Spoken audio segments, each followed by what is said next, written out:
स्वागत है कक्षा 10 के सभी छात्रों का। आज के वीडियो में हम फिजिक्स के पहले चैप्टर प्रकाश के परावर्तन के कुछ महत्वपूर्ण बिंदुओं को पढ़ेंगे। तो आइए देखते हैं। सबसे पहले जो है हमारा पहला बिंदु है प्रकाश का परिचय और उनकी परिभाषा, कि हमारा प्रकाश जो है वो है क्या, उनकी परिभाषा हम किस तरह से देंगे। तो प्रकाश जो है हमारा वह एक प्रकार का बाह्य भौतिक कारण है। ठीक है, तो प्रकाश जो है हमारा वह क्या है, एक प्रकार का बाह्य भौतिक कारण है जिसकी सहायता से हम किसी भी प्रकार के वस्तु को देखने की अनुभूति करते हैं।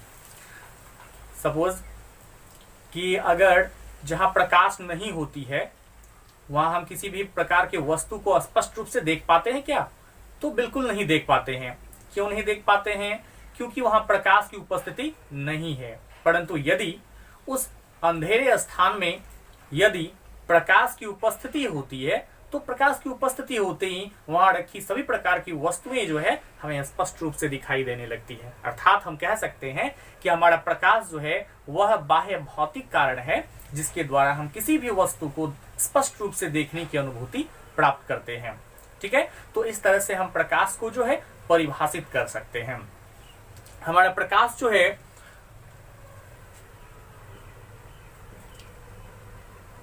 जो है वह तो हमें वस्तु को देखने में हमारी सहायता तो करती ही है, साथ साथ जो है यह एक प्रकार का चुंबकीय तरंग भी है। चुंबकीय तरंग भी है। ठीक है, तो प्रकाश एक प्रकार का जो है बाह्य भौतिक कारण है जो वस्तु को देखने में हमारी सहायता करती है। उसके साथ साथ जो है प्रकाश एक प्रकार का जो है चुंबकीय तरंग भी है। अर्थात इसे गमन करने के लिए किसी द्रव्यमानात्मक जो है मान की आवश्यकता नहीं होती है। ठीक है, यह कहीं भी जो है गमन कर सकती है। ठीक है, तो प्रकाश जो है एक प्रकार का चुंबकीय तरंग होने के साथ साथ जो है प्रकाश एक प्रकार का ऊर्जा भी है। ठीक है, प्रकाश एक प्रकार का क्या है, ऊर्जा है। अब हम कैसे जानेंगे कि प्रकाश हमारा एक प्रकार का ऊर्जा है? तो जब कभी भी हम देखते हैं कि विद्युत किसी परिपथ से होकर के जब बहती है तो बल्ब जलना प्रारंभ हो जाता है। अगर उनसे बल्ब लगा हुआ हो तो बल्ब जलना क्या होता है, प्रारंभ हो जाता है।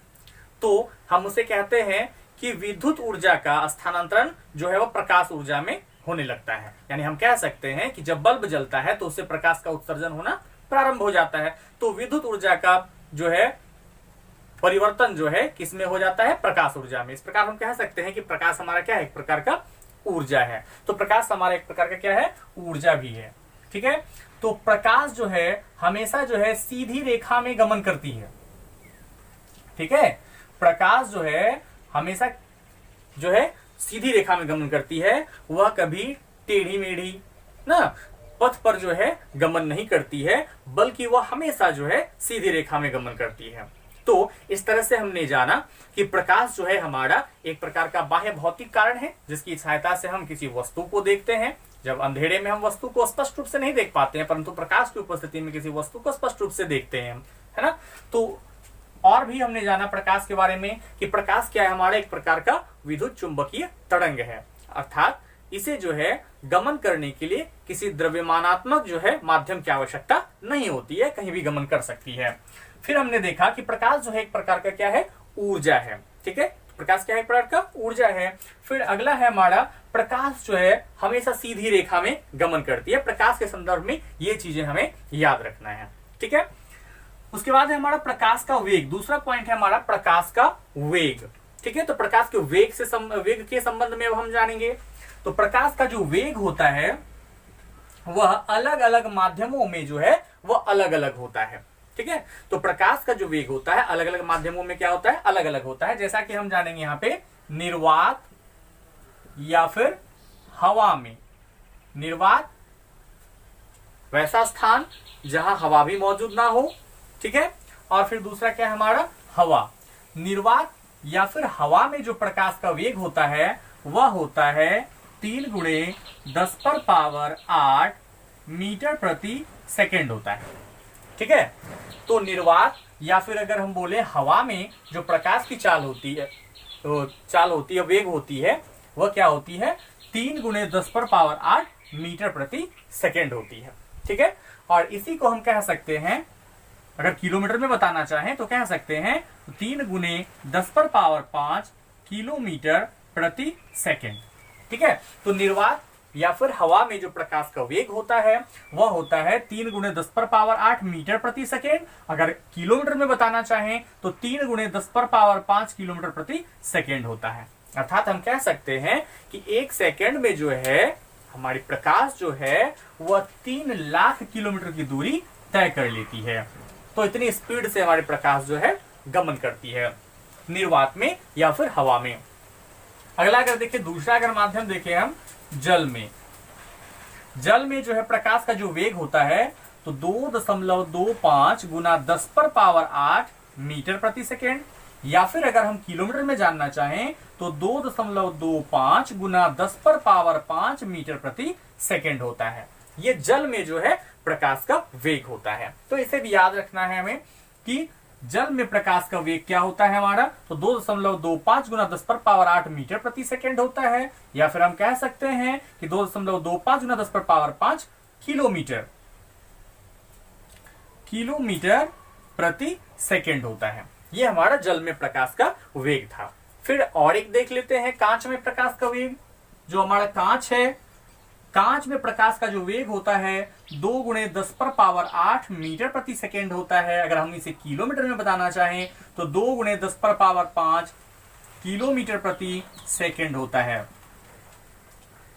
तो यहां से हम देख सकते हैं कि अलग अलग माध्यमों में जो प्रकाश का वेग होता है वह बिल्कुल भिन्न भिन्न होता है, अलग अलग होता है। जैसा कि हमने देखा, निर्वात या हवा में प्रकाश का जो वेग होता है 3 गुणे 10⁸ मीटर प्रति सेकेंड होता है, या फिर किलोमीटर में अगर बताना चाहे तो 3 गुणे 10⁵ किलोमीटर प्रति सेकेंड होता है। जल में जो प्रकाश का वेग होता है 2.25 गुना 10⁸ मीटर प्रति सेकेंड या 2.25 गुना 10⁵ किलोमीटर प्रति सेकेंड होता है। फिर वहीं कांच में जो है सबसे भिन्न होता है।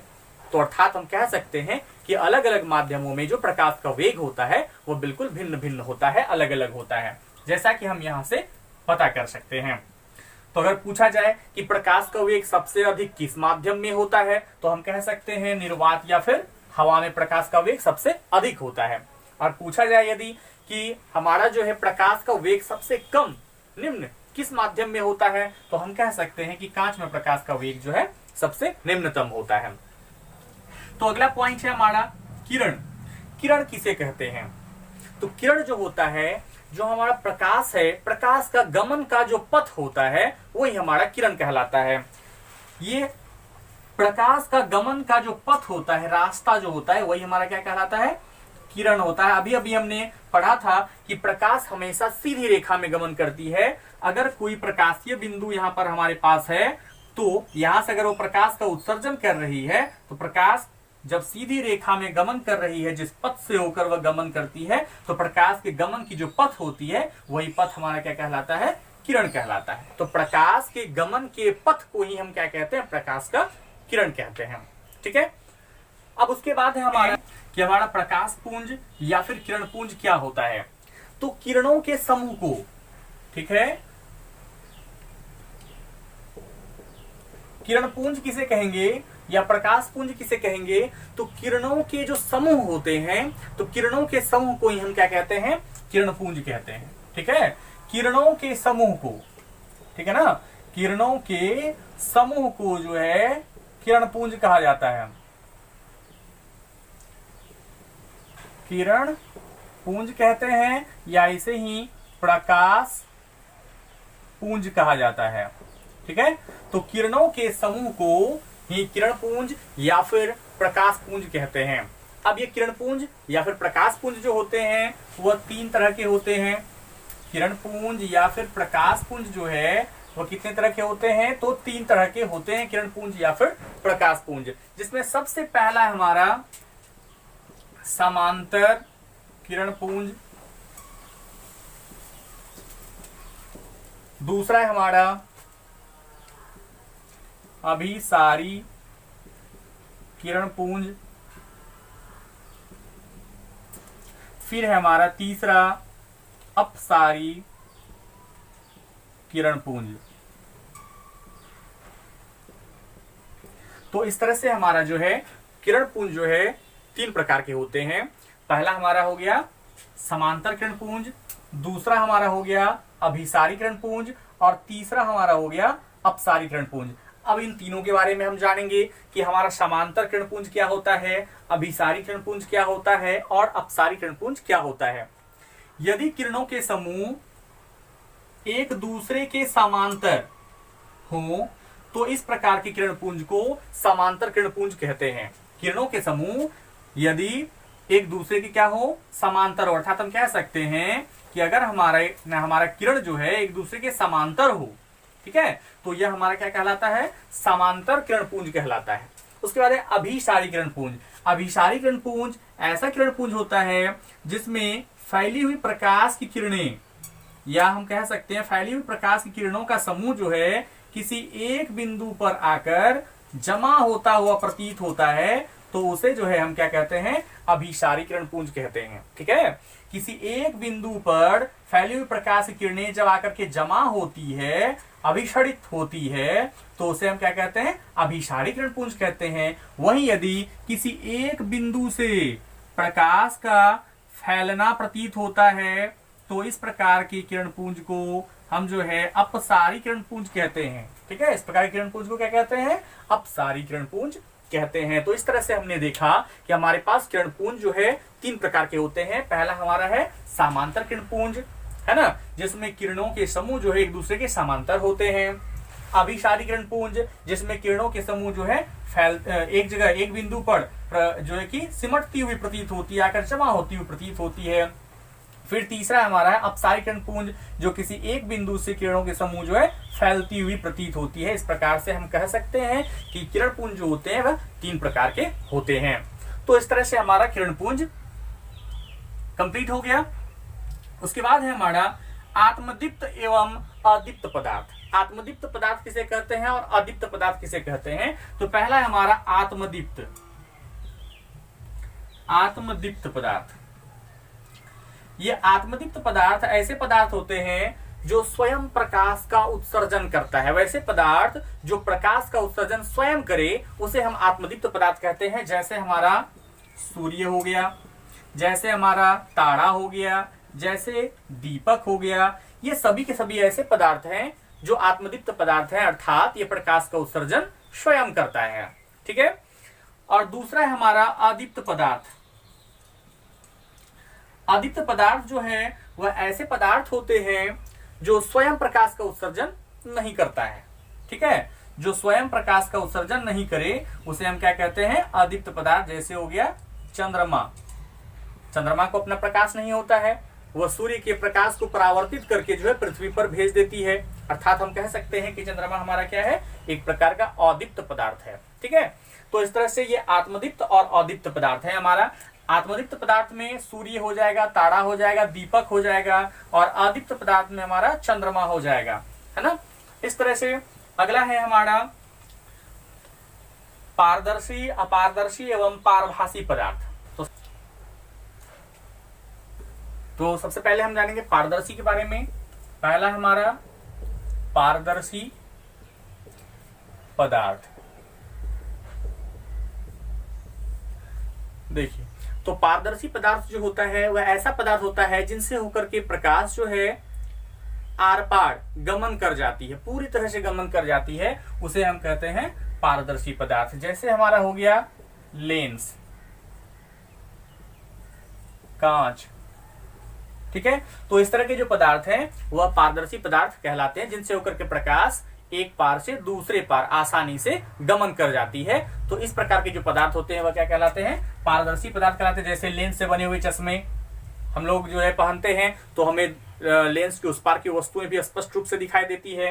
कांच के बने हुए धूप चश्मे जो हम लोग पहनते हैं, कांच के उस पार हमें स्पष्ट रूप से दिखाई देती है। अर्थात इस प्रकार के जितने भी पदार्थ होंगे वह पारदर्शी पदार्थ कहलाएंगे। दूसरा है अपारदर्शी।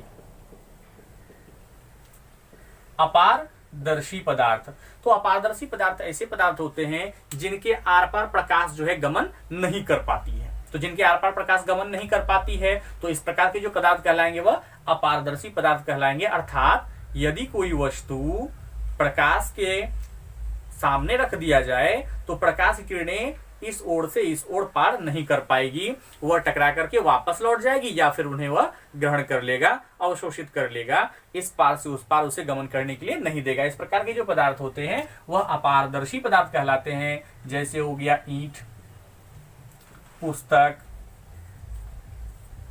अन्य भी विभिन्न प्रकार के पदार्थ होते हैं जो प्रकाश को आर पार गमन करने के लिए नहीं देता है। इस प्रकार के जो पदार्थ होते हैं वो अपारदर्शी पदार्थ कहलाते हैं। तीसरा होता है अल्प पारदर्शी। अल्प पारदर्शी या फिर इसी को पारभासी भी कहा जाता है। पारभासी पदार्थ, ये पदार्थ ऐसे पदार्थ होते हैं जिनसे होकर के प्रकाश अति अल्प मात्रा में आर पार गमन कर पाती है। ठीक है, तो इस प्रकार के जो पदार्थ होते हैं उन्हें क्या कहा जाता है? अल्प पारदर्शी या फिर पारभासी पदार्थ जो है कहा जाता है। जैसे हो गया आपका तेल लगा कागज, तेल लगा हुआ कागज, घिसा हुआ कांच, घिसा हुआ कांच, मच्छरदानी, ये सब के सब ऐसे पदार्थ हैं जिनसे होकर के प्रकाश कुछ ही मात्रा में आर पार गमन कर पाती है, जिनसे होकर के अति अल्प मात्रा में प्रकाश गमन करती है। अतः इसके दूसरे पार की वस्तु को अगर हम देखना चाहें तो वह हमें धुंधला दिखाई देगा, स्पष्ट रूप से दिखाई नहीं दे पाएगा। इस प्रकार के जो वस्तु होते हैं वह हमारा अल्प पारदर्शी या फिर पारभासी पदार्थ कहलाता है। ठीक है, तो इस तरह से हमने देखा पारदर्शी, अपारदर्शी और अल्प पारदर्शी पदार्थ क्या होता है। उसके बाद है हमारा प्रकाश का परावर्तन। तो प्रकाश का परावर्तन किसे कहते हैं? तो जब कभी भी प्रकाश की किरणें किसी समांगी माध्यम से होकर के प्रवेश करती है या फिर कह सकते हैं आती है और किसी चमकीली सतह से टकरा करके पुनः उसी समांगी माध्यम में चली जाती है, वापस लौट जाती है, तो इसे ही हम प्रकाश का परावर्तन कहते हैं। जैसे कि यहाँ एक जो है हम चमकीली सतह लेते हैं, मान के चलिए कि एक दर्पण ले लेते हैं हम। ठीक है, इधर में हमारा जो है हवा है और किसी एक प्रकाशीय माध्यम से जो है प्रकाश की किरणें जो है इस तरह से दर्पण की ओर आई और दर्पण से टकरा करके पुनः उसी समांगी माध्यम में वापस लौट गई। तो यह जो प्रक्रिया हो रही है यहाँ पर, इस प्रक्रिया को ही हम क्या कहेंगे? प्रकाश का परावर्तन कहेंगे। किसी समांगी माध्यम से जब प्रकाश किसी चमकीली सतह की ओर जाती है और उस चमकीली सतह से टकरा करके पुनः उसी समांगी माध्यम में वापस लौट जाती है, तो यह प्रक्रिया हमारा क्या कहलाता है? प्रकाश का परावर्तन कहलाता है। इसे हम प्रकाश का परावर्तन कहते हैं। ठीक है, यह हमारा प्रकाश का परावर्तन हो गया। अब प्रकाश का परावर्तन को देखते हैं समतल दर्पण में। समतल दर्पण से प्रकाश का परावर्तन। ठीक है, तो समतल दर्पण में प्रकाश का परावर्तन कैसे होता है, तो इसे हम देखें। तो देखिए अभी हमारा समतल दर्पण में प्रकाश का परावर्तन। तो समतल दर्पण में प्रकाश का परावर्तन इस तरह से होता है। एक समतल दर्पण लेते हैं जिसका एक भाग जो है यहाँ पर रजतीत किया हुआ है, ये देख रहे हैं इस तरह से किया हुआ, जो रजतीत किया हुआ है। ठीक है, इसका नाम है हमारा ए और ए डैश, ये हमारा समतल दर्पण है। ठीक है, यहाँ पर कोई एक प्रकाशीय बिंदु है।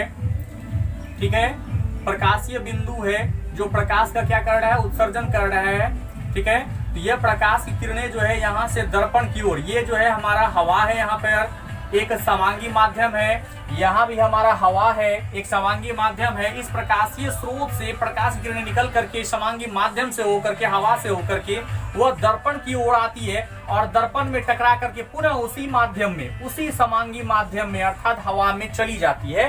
तो यह प्रक्रिया जो होती है इसे ही हम क्या कहते हैं? प्रकाश का परावर्तन कहते हैं। तो समतल दर्पण में प्रकाश का परावर्तन इस तरह से होता है। यदि हम किसी प्रकाशीय बिंदु को, किसी प्रकाशीय वस्तु को अगर हम यहाँ पर रखते हैं इस तरह से, और यदि वह प्रकाश का उत्सर्जन कर रहा है, दर्पण की ओर प्रकाश का उत्सर्जन कर रहा है, तो वह दर्पण से टकरा करके ये प्रकाश किरणें पुनः उसी माध्यम में क्या होती है? वापस लौट जाती है। यह प्रक्रिया जो है हमारा क्या कहलाता है? प्रकाश का परावर्तन कहलाता है। और यह समतल दर्पण में प्रकाश का परावर्तन इस तरह से होता है।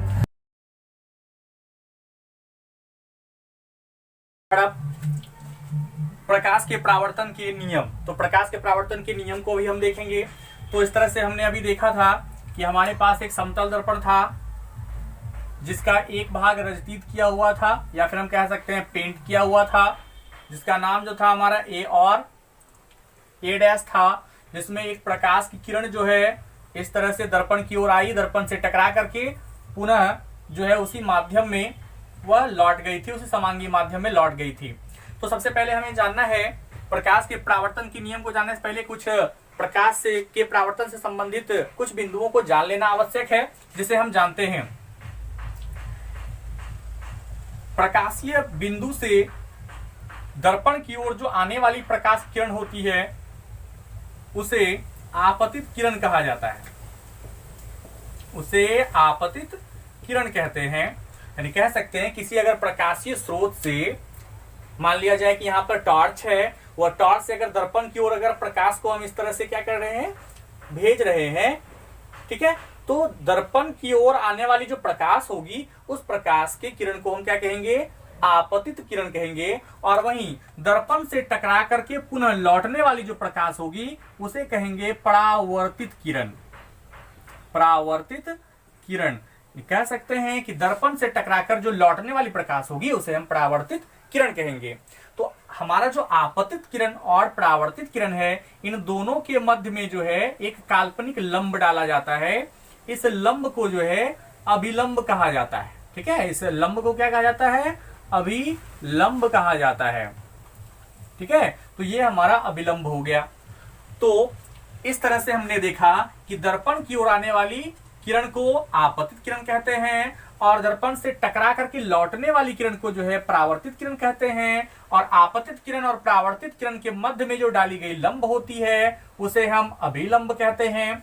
और यहाँ पर आपतित किरण और अभिलंब के बीच में, आपतित किरण और अभिलंब के बीच में कोण का निर्माण होता है जिसे आपतन कोण कहा जाता है। आपतन कोण कहा जाता है। इसे जो है कोण आई से सूचित किया जाता है।